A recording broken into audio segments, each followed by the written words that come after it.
Students, तो आज के वीडियो में हम techniques of commerce teaching means वाणिज्य शिक्षण की प्रविधियां अथवा रीतियों के विषय में अध्ययन करेंगे।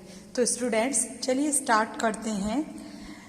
स्टूडेंट्स, जैसे कि पिछले वीडियो में वाणिज्य शिक्षण के अंतर्गत वाणिज्य विधियों के विषय में हमने क्या किया था, अध्ययन किया था, और वे समस्त विधियां उनके बारे में हमने ये भी अध्ययन किया था कि छात्रों के सम्मुख जब हम विषय वस्तु को प्रकट करें तो उनके प्रकट करने के लिए अर्थात प्रस्तुतिकरण के लिए हम उन विधियों का प्रयोग करते हैं और उन्हीं विधियों के अंतर्गत कुछ विशिष्ट प्रविधियों का प्रयोग भी शिक्षण में किया जाता है। किस प्रकार से जो प्रविधियां होती है वो ज्ञान अर्जन में बहुत ही उपयोगी सिद्ध होती है। विभिन्न प्रविधियां विभिन्न उद्देश्य के लिए विभिन्न अवसरों पर भिन्न भिन्न प्रकार से प्रयोग में लाई जाती है और इसका अर्थ कि ज्ञान अर्जन को हम अधिक प्रभावशाली, बोधगम्य और रोचक बनाने के लिए प्रविधियों का प्रयोग करते हैं। वैसे सभी को ये ज्ञात है कि शिक्षण एक सोउद्देश्य तथा कठिन साध्य कार्य है ना। और जो शिक्षण का मुख्य उद्देश्य होता है वो पूर्व निर्धारित उद्देश्यों की प्राप्ति करना है, क्योंकि पूर्व निश्चित शिक्षण उद्देश्यों की प्राप्ति हम शिक्षण के तीनों स्तर पर करते हैं। शिक्षण के 3 स्तर होते हैं। सबसे प्रथम स्मृति स्तर, बोध स्तर और चिंतन स्तर। इनके बारे में आप सभी को ज्ञात होगा, पिछली कक्षा में आप इसके बारे में पढ़ चुके हैं, है ना। और ये तीनों स्तर ही हम जब भी शिक्षण कार्य करते हैं इन्हीं 3 स्तरों के आधार पर करते हैं। और जो अध्यापक होते हैं उनके लिए कि किस स्तर के लिए शिक्षण करना है और किस स्तर के लिए शिक्षण कार्य करने जा रहे हैं, ये सब कुछ इसी बात पर निर्भर करता है। और शिक्षक किन शिक्षण उद्देश्यों की प्राप्ति हेतु शिक्षण कार्य कर रहा है और जो शिक्षक के उद्देश्य है वो सिर्फ अध्यापक अपने विषय वस्तु का प्रस्तुतिकरण ना करे वरन उसके साथ साथ विषय वस्तु को प्रस्तुत करने के लिए विधियां, तकनीकियां तथा कुछ नीतियों को भी अपनाएं और उन नीतियों को अपनाकर ही उन अध्यापक को शिक्षण कार्य संपन्न करेगा, है ना। और वास्तव में देखा जाए तो शिक्षण भी किसी रण क्षेत्र से कम नहीं है। रण क्षेत्र युद्ध भूमि कहते हैं ना जिसे, उससे भी कम नहीं है। जिस प्रकार युद्ध क्षेत्र में विजय पाने के लिए एक सफल रणनीतियां अपनाने आवश्यक होती है, ठीक उसी प्रकार कक्ष में सफल शिक्षण के लिए सुनिश्चित तथा उपयुक्त शिक्षण नीतियों का अपनाया जाना भी अत्यंत आवश्यक है। ठीक, अब हम प्रारंभ करेंगे शिक्षण प्रविधि। सबसे पहले इसके अर्थ, फिर इसकी परिभाषाएं और इसके जो मुख्य प्रविधियों के टाइप्स दिए गए हैं कि वो कौन कौन से हैं और वाणिज्य शिक्षण में हम किसका प्रयोग किस प्रकार से करते हैं। ठीक है, तो चलिए, शिक्षण प्रविधि ये क्या होती है। वास्तव में जो शिक्षण है उसमें शिक्षक किस प्रकार से विषय वस्तु को छात्रों के सम्मुख प्रस्तुत करते हैं वही शिक्षण विधि है, किंतु यह प्रस्तुतिकरण उतना अधिक रोचक, प्रभावी तथा उद्देश्यपरक नहीं भी हो सकता है। विषय वस्तु के प्रस्तुतिकरण को रोचक, प्रभावी तथा उद्देश्यपरक बनाने के लिए जिन उपायों का प्रयोग में लाया जाता है वही शिक्षण प्रविधियां कहलाती हैं। ठीक है, दोबारा सुन लीजिए। जो विषय वस्तु है उसके प्रस्तुतिकरण को हम रोचक और प्रभावशाली तथा उद्देश्यपरक बनाने के लिए जिन उपायों या तरीकों को प्रयोग में लाते हैं वही शिक्षण विधियां या शिक्षण प्रविधियां कहलाती है अथवा या फिर शिक्षण रीतियां कहलाती हैं। जैसे अध्यापक भाषण के द्वारा छात्रों के सम्मुख विषय वस्तु प्रस्तुत करता है तो वह भाषण विधि हुई, किंतु वह अपने भाषण को प्रभावी, रोचक तथा सरल बनाने हेतु बीच बीच में उदाहरण देता है, स्पष्टीकरण करता है, प्रश्न पूछता है या अन्य कोई संबंधित कार्य करता है, तो सभी कार्य प्रविधि की श्रेणी में आते हैं। इसी प्रकार बीच बीच में कथन, कहानी, दृष्टांतों आदि का प्रयोग करना प्रविधि के अंतर्गत आते हैं।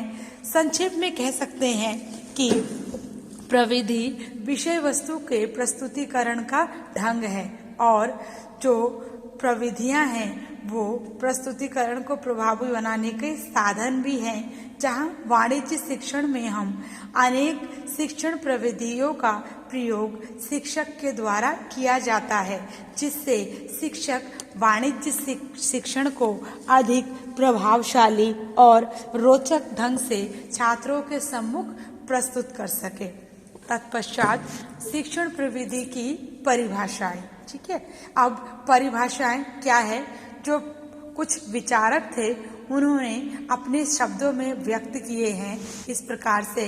सर्वप्रथम स्टोन्स तथा मॉरिस ने कहा है कि शिक्षण रीति पाठ की सामान्यीकृत योजना है, जिसमें पूर्व निश्चित अधिगम व्यवहारों की संरचना को सम्मिलित किया जाता है तथा इसमें रीतियों के क्रियान्वयन हेतु आवश्यक शिक्षण रीतियों का उल्लेख किया जाता है। ये कहा था स्टोन्स तथा मॉरिस ने। फिर उसके पश्चात स्ट्रेसर ने बताया था कि शिक्षण रीति वह योजना है जो शिक्षण उद्देश्य, व्यवहारगत परिवर्तन, विषय वस्तु, कार्य विश्लेषण, अधिगम अनुभव तथा छात्रों के परिपृष्ठ अनुभवों को विशेष महत्व देती है। फिर इसके पश्चात B.O. स्मिथ के अनुसार, B.O. स्मिथ ने भी अपने शब्दों में परिभाषित किया था कि रीतियां उन कार्यों के रूपों का प्रतीक है जिससे कुछ पूर्व निर्धारित उद्देश्यों की प्राप्ति होती है तथा कुछ कार्यों से परिपृष्ठ हमारी रक्षा की जाती है। ये जो परिभाषा दी थी ये स्मिथ ने दी थी। इन परिभाषाओं का अगर हम अपने शब्दों में विश्लेषण करें तो हम ऐसे व्यक्त कर सकते हैं, जो शिक्षण रीति ऐसी है जिसमें शिक्षण विधि को हम अधिक प्रभावी और सफल बना सकते हैं और शिक्षण रीतियों को हम शिक्षण उद्देश्यों के आधार पर चुन सकते हैं। साथ ही साथ शिक्षण रीति के द्वारा हम छात्र व्यवहारों के परिवर्तन पर विशेष बल दे सकते हैं और शिक्षण रीतियां प्रदत्त कार्य का विश्लेषण कर विभिन्न शिक्षण रीतियां प्रयोग करने पर भी बल देती है और शिक्षण रीतियां शिक्षण व्यवस्था को उन्नत बनाने में भी अत्यंत सहायक होती है। ठीक है, ये थी शिक्षण प्रविधि की परिभाषा। अब वाणिज्य शिक्षण की प्रविधियां, अर्थात हम वाणिज्य शिक्षण में कौन कौन सी प्रविधियों का प्रयोग करते हैं। तो जो वाणिज्य शिक्षण में मुख्यतः हम 10 प्रविधियों का प्रयोग करते हैं। 10 प्रविधियां कौन कौन सी हैं? सर्वप्रथम है प्रश्न विधि, क्वेश्चनिंग टेक्निक। सेकंड है कार्य निर्धारण प्रविधि, असाइनमेंट टेक्निक। थर्ड है अवलोकन प्रविधि, ऑब्जर्वेशन टेक्निक। फोर्थ है कथन प्रविधि, नरेशन टेक्निक्स। फिफ्थ है परीक्षा प्रविधि, एग्जामिनेशन टेक्निक। सिक्स है नाटकीय प्रविधि, ड्रामेशन टेक्निक। सेवेंथ है उदाहरण प्रविधि, इलस्ट्रेशन टेक्निक। एट्थ है व्याख्या प्रविधि, एक्सप्लेनेशन टेक्निक। नाइन्थ है अभ्यास प्रविधि, ड्रिल टेक्निक। और 10th सबसे अंतिम है कहानी कथन प्रविधि। और इन्हीं सभी प्रविधियों का प्रयोग हम वाणिज्य शिक्षण को अधिक प्रभावशाली, रोचक बनाने के लिए छात्रों के सम्मुख हम प्रस्तुत करते हैं। अब हम इसके बारे में डिस्कस करेंगे कि ये सब वास्तव में जो भी प्रविधियों के बारे में अभी मैंने बताया है, ये वास्तव में क्या है। चलिए, सबसे प्रथम है प्रश्न प्रविधि। जो प्रश्न प्रविधि है ये शिक्षण की एक महत्वपूर्ण युक्ति है। किस प्रकार से प्राचीन काल से ही शिक्षण में इस प्रविधि का प्रयोग होता आया है। शिक्षण में प्रश्नों का महत्वपूर्ण स्थान है। पाठ्य सामग्री को सरल तथा स्पष्ट करने में प्रश्नों का विशेष योगदान रहता है। छात्रों को जो भी ज्ञान प्रदान किया गया है और उसे वो कहाँ तक आत्मसात कर पाए हैं, प्रश्न पूछकर आसानी से ज्ञात किया जा सकता है। और प्रश्नों को अच्छे ढंग से पूछना एक कला है। शिक्षक जितना प्रश्नों को पूछने की कलाओं में पारंगत होते हैं, उसका शिक्षण उतना ही प्रभावी होता चला जाता है। इसीलिए कुछ विद्वान ऐसा भी कहते हैं कि शिक्षण की निपुणता बहुत कुछ हद तक प्रश्न पूछने की कला पर निर्भर करती है। वहीं जो मनोवैज्ञानिक है, उनकी नवीन विचारधारा ये मानती है कि शिक्षा बालकों की रुचि, योग्यता, क्षमता और आवश्यकता अनुसार होनी चाहिए और अध्यापक उसी आधार पर प्रश्नों के माध्यम से बालकों की रुचि, स्तर, योग्यता और आवश्यकता का पता लगा सकते हैं। और प्रश्नों का महत्व छात्रों और अध्यापकों दोनों के लिए समान है। शिक्षक को सफल व प्रभावी बनाने के लिए प्रश्न कला में भी निपुण होना अत्यंत आवश्यक है। ये हमारी प्रश्न प्रविधि थी। इसके बाद सेकंड है हमारी कार्य निर्धारण प्रविधि। जो कार्य निर्धारण प्रविधि है, इसके अंतर्गत कि वास्तव में जो विधि है उसका हम किस प्रकार से प्रयोग करते हैं। प्रविधि के अंतर्गत जैसे कार्य निर्धारण एक प्रयोगात्मक प्रविधि है और सामान्यतः इसका प्रयोग पाठ की समाप्ति के उपरांत ही किया जाता है। और कार्य निर्धारण को दो रूपों में विभक्त किया जाता है। जो प्रथम रूप है वो परंपरागत रूप है, जिसके अंतर्गत शिक्षक छात्रों को घर से करके लाने के लिए कुछ कार्य निर्धारित कर देते हैं।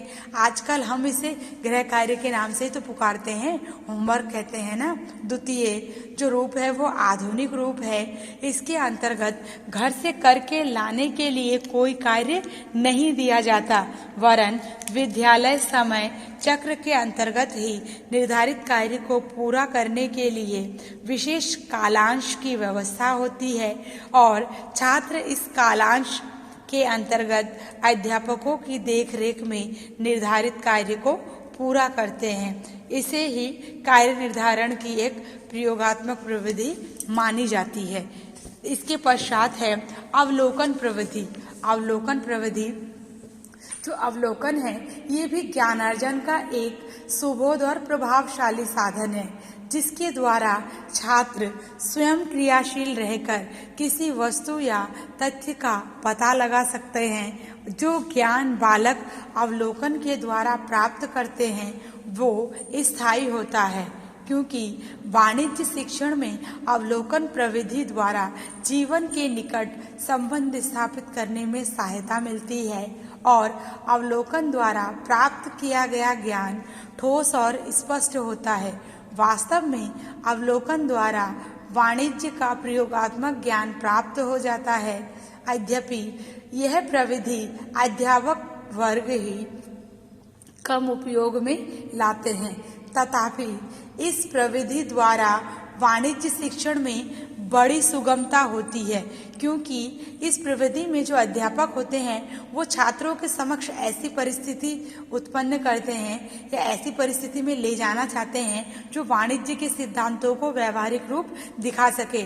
जैसे हम किसी बाजार का निरीक्षण कराकर छात्रों को आयात निर्यात और उपभोक्ताओं की मांग की पूर्ति आदि की व्यवहारिक और प्रयोगात्मक दोनों प्रकार की शिक्षा दे सकते हैं। ठीक है। फिर इसके पश्चात कथन प्रविधि।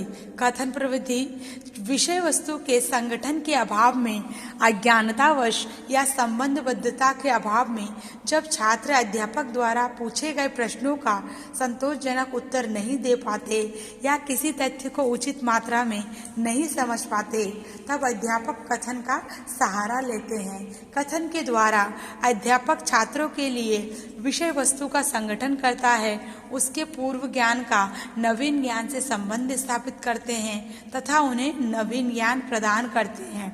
इस प्रविधि द्वारा छात्र पर्याप्त मात्रा में ज्ञान अर्जित करते हैं और छात्रों की रुचियों तथा उनकी सीखने की प्रक्रिया को इस प्रविधि के द्वारा प्रोत्साहित किया जाता है। और जो कथन विधि है प्रविधि, इसका मुख्य लक्ष्य छात्रों को किसी अप्रत्यक्ष वस्तु का ज्ञान प्रदान करना और इसके द्वारा हम जो भी वर्णित वस्तु है सामग्री को अधिक सरल, सुगम, स्पष्ट और सुबोध बना सकते हैं। ठीक है। तत्पश्चात नेक्स्ट है परीक्षा प्रविधि। परीक्षा प्रविधि ये प्रविधि पाठ्यक्रम से समस्त विषयों के शिक्षण में अपना महत्वपूर्ण स्थान रखती है। इसके द्वारा छात्रों के अर्जित ज्ञान की परीक्षा ली जाती है कि उसने पठित सामग्री को किस सीमा तक आत्मसात कर लिया है।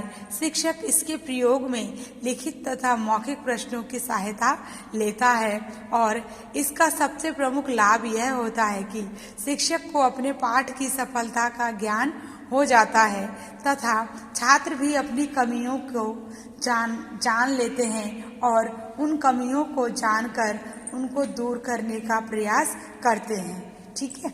ये थी परीक्षा प्रवृत्ति। नेक्स्ट है नाटकीय या अभिनयकरण प्रविधि। इसके अंतर्गत इस विधि के द्वारा छात्रों की सृजनात्मक शक्तियों का विकास किया जाता है। यह प्रविधि बहुत से विषयों के साथ सह संबंध स्थापित करने के अवसर प्रदान करती है। यह छात्रों को टीम भावना तथा नागरिकता के प्रशिक्षण के लिए बहुत अवसर प्रदान करती है। इसका बहुत ही सामाजिक महत्व है। यह एक सहयोगी कार्य है जो छात्रों में सहयोग तथा सामाजिक समझदारी की विकसित करते हैं और इनमें अभिप्राय युक्त समन्वय निहित करते हैं। इसमें छात्र क्रियाशील रहते हैं। यह बालकों की इंद्रियों को शिक्षित एवं प्रफुल्लित करते हैं। इसके द्वारा विषय ग्राह्यता, आत्मविश्वास तथा आत्मविव्यंजना शक्ति का विकास होती है और इसके द्वारा छात्रों की झिझक तथा संकोच की प्रवृत्ति को कम किया जाता है और जो छात्र हैं वो बोलने की कला को भी अच्छे से सीख जाते हैं। जैसे उनको किसी भी पाठ को किसी के समक्ष बोलना होगा तो वो इस प्रविधि के द्वारा सरल और सुबोध ढंग से उसको किसी के समक्ष भी बोल सकते हैं। कह सकते हैं कि छात्र की बोलने की कला निपुण हो गई है। ठीक है। नेक्स्ट उदाहरण प्रविधि। उदाहरण प्रविधि इसका विशेष महत्व होता है वाणिज्य शिक्षण में, क्योंकि इस शिक्षण प्रविधि में उदाहरणों की सहायता से पाठ्य विषय पर प्रकाश डाला जाता है। आधुनिक समय में इन उदाहरणों पर अधिक बल दिया जा रहा है।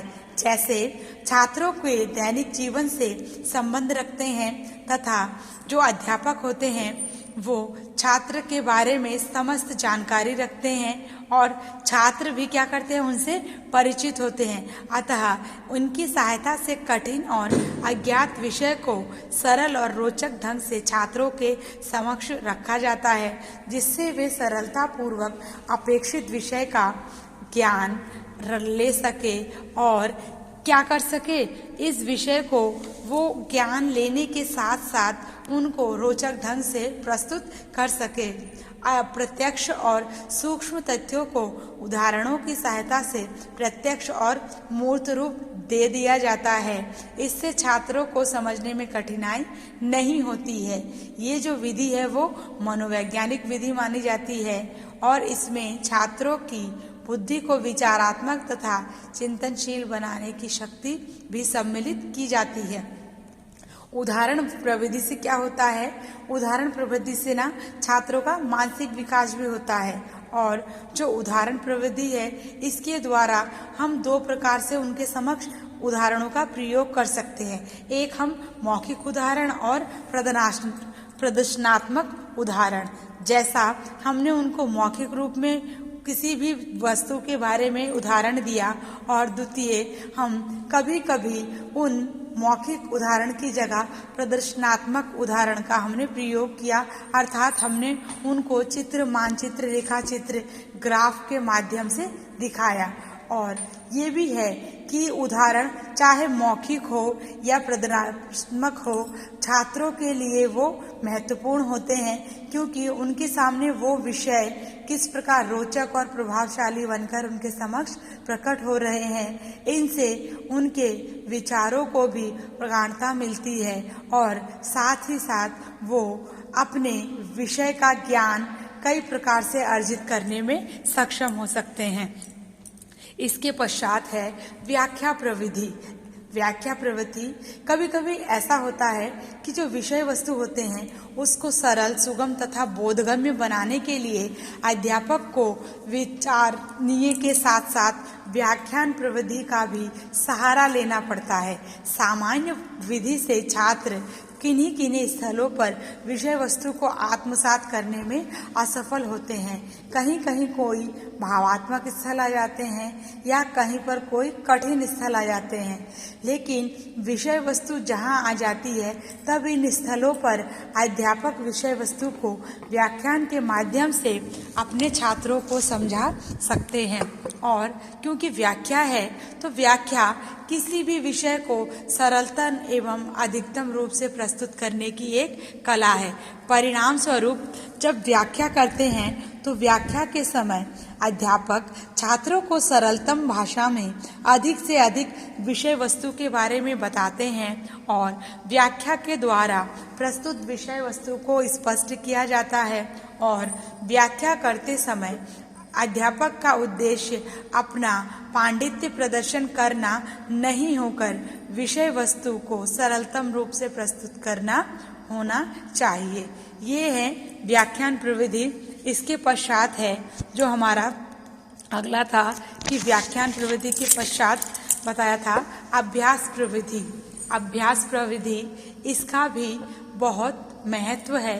शिक्षण में तो कई प्रकार से इसका महत्व है, क्योंकि थॉर्नडाइक ने इसी को आधार बनाकर सीखने का एक नियम ही बनाया था। याद है ना, जो थॉर्नडाइक ने बनाया था अभ्यास का नियम, लॉ ऑफ एक्सरसाइज, अभ्यास पर ही निर्भर है। और वाणिज्य में अभ्यास की रीति का प्रयोग थॉर्नडाइक के इसी नियम के आधार पर किया जाता है। अभ्यास के द्वारा हम छात्रों की प्रतिक्रियाओं को एक निश्चित रूप में आबद्ध करते हैं या प्रस्तुत करते हैं। जब छात्रों की कुछ प्रतिक्रियाएं एक निश्चित रूप में प्रकट हो जाती है, तब उन प्रतिक्रियाओं को करने के लिए छात्रों को किसी विशेष प्रयास की आवश्यकता नहीं पड़ती, क्योंकि वे प्रतिक्रियाएं उसकी आदत का रूप ग्रहण कर लेती है और छात्र विशेष परिस्थितियों में अभ्यास के बिना प्रयास की विशेष प्रतिक्रियाएं करने लगता है। वाणिज्य शिक्षण के कौशलात्मक उद्देश्य की प्राप्ति के लिए अभ्यास प्रविधि का प्रयोग अत्यंत आवश्यक है, क्योंकि जो बालक है उसकी कुशलता, दक्षता तथा विषय वस्तु के ज्ञान के सुव्यवस्थीकरण के लिए अभ्यास अत्यंत ही आवश्यक है। और अभ्यास को हम अनेक प्रकार से करा सकते हैं ना। उसको हम किस प्रकार से करा सकते हैं? प्रश्न पूछकर करा सकते हैं, या फिर हाँ या ना इस प्रकार के प्रश्न पूछकर भी, या फिर प्रश्नों को प्रभावकता की भावना से हम कक्षा में प्रतियोगिता की भावना एवं क्रिया की भावना के द्वारा भी उनके समक्ष प्रस्तुत कर सकते हैं। ठीक है। और सबसे अंत में जो था कहानी कथन विधि। कहानी कथन विधि, इस प्रविधि के अंतर्गत कहानी कहना, बातचीत करना, फिर भाषण देना आदि बातें सम्मिलित कर सकते हैं। यह प्रविधि बहुत कम प्रयोग में लाई जाती है और अध्यापक वर्ग इस प्रविधि की उपयोगिता को कम समझते हैं। छोटी कक्षाओं में जो छात्र होते हैं उनका मस्तिष्क कैसा होता है? कौतूहलपूर्ण होता है ना, और वे कहानियों से अधिक प्रेम करते हैं।